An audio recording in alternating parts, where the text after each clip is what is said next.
Hello students, कैसे हैं आप लोग। मेरा नाम दीपक है और ये हमारा चैनल है सर अकेडमी फॉर सक्सेस। बच्चों, आपको हम सभी को पता है कि इंग्लिश स्पीकिंग की क्लास हमने शुरू की है और पहली 2 क्लासेस के अंदर हमने कुछ वोकेबलरी वगैरह डिस्कस की थी। आज मैं आपके सामने एक बहुत ही इंपॉर्टेंट टॉपिक डिस्कस करने वाला हूँ जिसके बिना इंग्लिश सीखना लगभग असंभव सी बात है। बच्चों, इंग्लिश सीखने के 2 तरीके होते हैं, डायरेक्ट मेथड और ट्रांसलेशन मेथड। जिसकी लैंग्वेज फॉरेन होती है ना इंग्लिश, वो डायरेक्ट मेथड से बहुत कम सीख पाता है। अगर हमारा अराउंड हमारे आसपास का एटमॉस्फेयर इंग्लिश बोलने वाला हो ना, तो हम डायरेक्ट मेथड से इजीली इंग्लिश सीख सकते हैं। But on the other hand, if we are not having that type of atmosphere around us, that is the problem. अगर हमारे आसपास का एनवायरनमेंट उतना अच्छा ना हो ना, वही प्रॉब्लम है। अब हमारे आसपास का एटमॉस्फेयर तो है नहीं और फिर भी हम चाहते हैं कि हम इंग्लिश सीखें, तो हमारे पास एक ही तरीका बचता है और वो है ट्रांसलेशन मेथड का। अगर हम ट्रांसलेशन सीख लें और ट्रांसलेशन सीखने के साथ साथ धीरे धीरे अपने जीवन में से हिंदी के सेंटेंसेस को निकालें या हिंदी के वर्ड्स को निकालें और उनके स्थान पर इंग्लिश के कुछ वर्ड्स को ऐड करना शुरू कर दें, तो it is very very important for us, very very beneficial for us. तो आज हम कुछ ऐसे ही करने वाले हैं। आज मैं एक टॉपिक शुरू करने वाला हूँ जिसका एक पार्ट मैं आज कराऊंगा और एक पार्ट अगर समय हुआ तो अगली वीडियो में कराऊंगा, और वो है बच्चों टाइम एंड टेंसेस। बहुत ही इंपॉर्टेंट टॉपिक है टाइम एंड टेंसेस का। टेंसेस आपने और हमने ना जाने कई बार पढ़े होंगे, बट जिस तरीके से मैं टेंस कराने वाला हूँ उस तरीके से आपने टेंस नहीं करे होंगे बच्चों।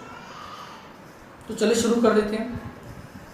टेंसेस समझने से पहले first of all we should have the knowledge of sentences. Sentences क्या होती है? What do you mean by sentences? Sentence is the group of word which makes a complete sense, यानी शब्दों का वह समूह जिसका एक निश्चित अर्थ निकलता है, वाक्य कहलाता है। There are 5 types of sentences. 5 प्रकार के सेंटेंसेस होते हैं। पहला असर्टिव, दूसरा इंटेरोगेटिव, तीसरा इंपेरेटिव, चौथा ऑप्टेटिव और 5वां एक्सक्लेमेटरी। तो there are 5 types of sentences. हमने पहले बात की असर्टिव सेंटेंस की, तो we can divide assertive sentences into 2 parts. पहला अफर्मेटिव सेंटेंस और दूसरा नेगेटिव सेंटेंस। अफर्मेटिव सेंटेंस जैसे राम सोता है, राम खाना खाता है, मैं बाजार जाता हूँ, ये सभी किसके प्रकार हैं? अफर्मेटिव सेंटेंसेस के।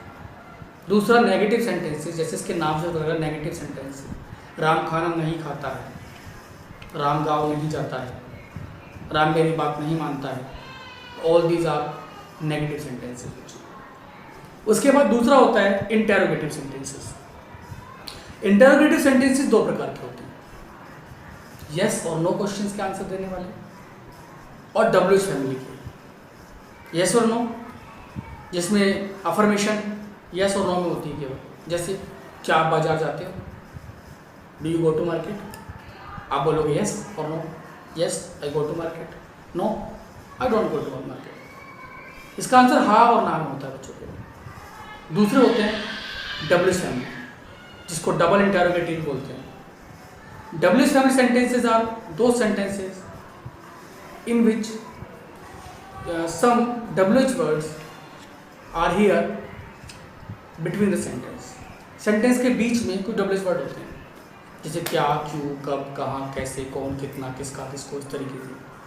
जैसे what, why, how, whom, how much, ये सारे सेंटेंस के बीच में आते हैं। क्या राम खाना खाता है और राम खाना क्यों खाता है?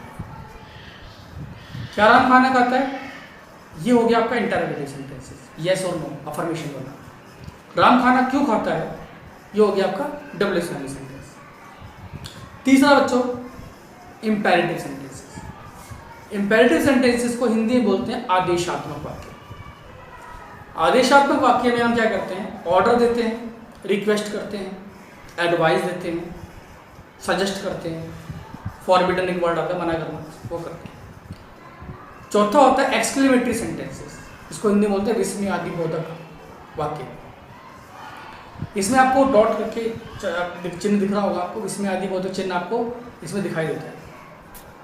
तो होता है विस्मयादिबोधक, जिसमें हम लोग अपनी फीलिंग्स को, अपनी इमोशंस को जाहिर करते हैं, जैसे oh you are looking so good, wow you are great. इस तरह के वर्ड्स, दुख, सुख, निराशा, आशा, इस तरह के जो फीलिंग्स हैं, इमोशंस हैं, वो हम शेयर करते हैं इसमें बच्चों WH family sentence, sorry exclamatory sentence. Last optative sentences. Optative sentences होता है तुम किसी को विश करते हैं, good morning, good evening, good night, good afternoon, तो all these words are optative sentences. तो here we have discussed 5 type of sentences. Assertive, repeat करो मेरे साथ, assertive, interrogative, exclamatory, imperative and optative. 5 तरीके के सेंटेंसेस होते हैं। बट बच्चों मैं आपको बता दूं, लेट मी टेल यू, इनमें से केवल 2 तरह के सेंटेंसेस हम लोग यूज़ करते हैं टाइम एंड टेंसेस में। पहला असर्टिव, दूसरा इंटरोगेटिव। अब यहाँ पर थोड़ा सा बता दूं मैं आपको, 6 टाइप के सेंटेंसेस हम लोग पढ़ते हैं। असर्टिव और इंटरोगेटिव को भी 6 टाइप में कन्वर्ट कर देते हैं। पहला अफर्मेटिव, दूसरा नेगेटिव, तीसरा इंटरोगेटिव, चौथा इंटरोगेटिव नेगेटिव, पांचवा WH family and 6th WH family negative. तो टाइम एंड टेंसेस के अंदर हमें बाकी सेंटेंसेस की आवश्यकता नहीं होती, बस हम असर्टिव और इंटरोगेटिव से काम चला सकते हैं। अब आते हैं बच्चों के रूल्स पर। अगर मैं बात करूं टेंसेस की, और इसी के पार्ट है पैसिव वॉइस। तो टेंसेस में सब्जेक्ट पहले आता है। सब्जेक्ट आपके सामने लिखा आएगा, सब कुछ देखो ध्यान से। Subject plus helping verb plus verb plus object plus other words. Subject plus helping verb plus not, ये नेगेटिव है। Subject plus helping verb plus not plus verb plus object plus other words. Interrogative, पहले helping verb आएगा बच्चों, then subject आएगा, then verb आएगा, then object, then other words. Interrogative negative आप देख सकते हैं, helping verb, then subject, then not, then verb, then object, then question mark. WH family में डब्ल्यूएच फैमिली पहले आ जाता है, फिर हेल्पिंग वर्ब, फिर सब्जेक्ट, फिर वर्ब, फिर ऑब्जेक्ट, फिर other words. WH family negative में WH family plus helping verb plus subject plus not plus verb plus object. और इसी तरीके से हम इनको रिमूव कर सकते हैं अलग अलग तरीके से। आज जो हमने पढ़ा वो सेंटेंसेस के विषय में पढ़ा। अगली वीडियो मेरे देखना ना भूलें, और अभी तक आपने पहली 2 वीडियो नहीं देखी है तो प्लीज़ जाकर देखिए। चैनल को लाइक करें, शेयर करें, सब्सक्राइब करें और बेल आइकन जरूर दबाएं ताकि आने वाले टाइम में आपको